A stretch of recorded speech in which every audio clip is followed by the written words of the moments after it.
जमीन घोटाले से जुड़े मामले को लेकर ईडी की दबिश झारखंड में तड़के सुबह पड़ी है। अगर हम बात करें तो जमीन से संबंधित और वन भूमि से संबंधित जो घोटाले हुए थे उसी की जांच को लेकर ईडी की टीम रांची, बोकारो, धनबाद के अलग अलग करीब 17 ठिकानों पर छापामारी कर रही है। रांची में हरिओम टावर स्थित कंस्ट्रक्शन कंपनी के आवास और दफ्तर में ईडी की छापामारी जारी है, जहां कागजातों को खंगाला जा रहा है। वहीं बोकारो में जो वन विभाग के कार्यालय हैं उन कार्यालय में भी ईडी की दबिश वहां पहुंची है और वहां पर जो कागजात हैं जमीन से जुड़े जो वन भूमि घोटाले हुए थे उससे जुड़ी कागजातों की जांच और परख की जा रही है और यह समझने का प्रयास किया जा रहा है कि किन किन अधिकारियों की संलिप्तता इसमें है।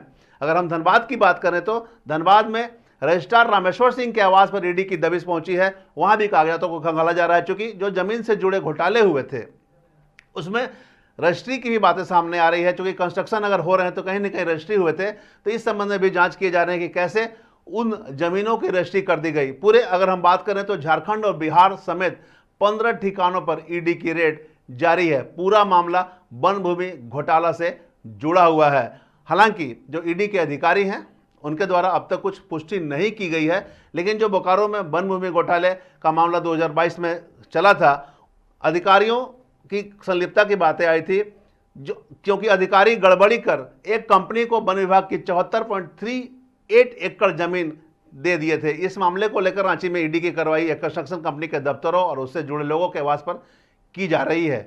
अधिकारी की भी जो भूमिका सामने आ रही है, उनकी संलिप्तता सामने आ रही है, इसकी भी जांच परख की जा रही है और इसी में दस्तावेजों को खंगालने को लेकर बोकारो और धनबाद में अधिकारियों के आवास पर भी ईडी की फिलहाल दबिश है और कागजातों की जांच चल रही है। हालांकि पूरे मामले पर अधिकारियों से वार्ता नहीं हो पाई है, लेकिन जो बातें सामने आ रही है कि 2013 में 4 थाना क्षेत्र के वन विभाग के प्लॉट को पुरानी प्रतिभूमि के रूप में दर्ज कर लिया गया। इसके बाद मुकदमा दायर किया गया था और उसके बाद से जांच शुरू हो गई थी।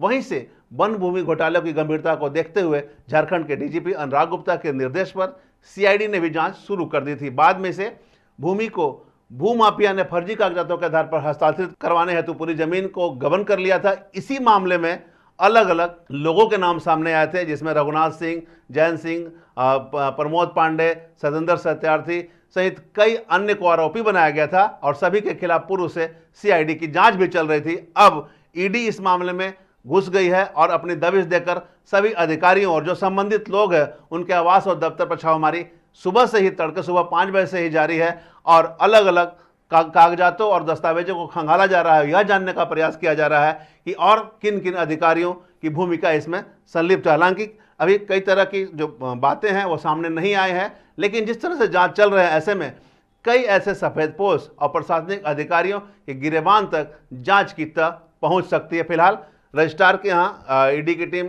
सुबह से भी दबिश दी है, बोकारो के वन विभाग के अधिकारी के यहाँ भी दबिश जारी है, रांची में भी जारी है, अलग अलग ठिकानों पर जारी है और ऐसी उम्मीद जताई जाती है कि जो लोग भी इसमें शामिल है, अभी कई लोगों के नाम के उजागर होने की बातें भी सामने आ रही है और जहाँ जिनके जिनके भी नाम और भूमिका सामने आएगी उन सभी के आवासों और दफ्तरों पर जांच कर कागजातों को खंगाला जाएगा। हम तमाम इससे जुड़ी अपडेट से लगातार आपको अपडेट करवाते रहेंगे। बने रहे मिरर मीडिया के साथ।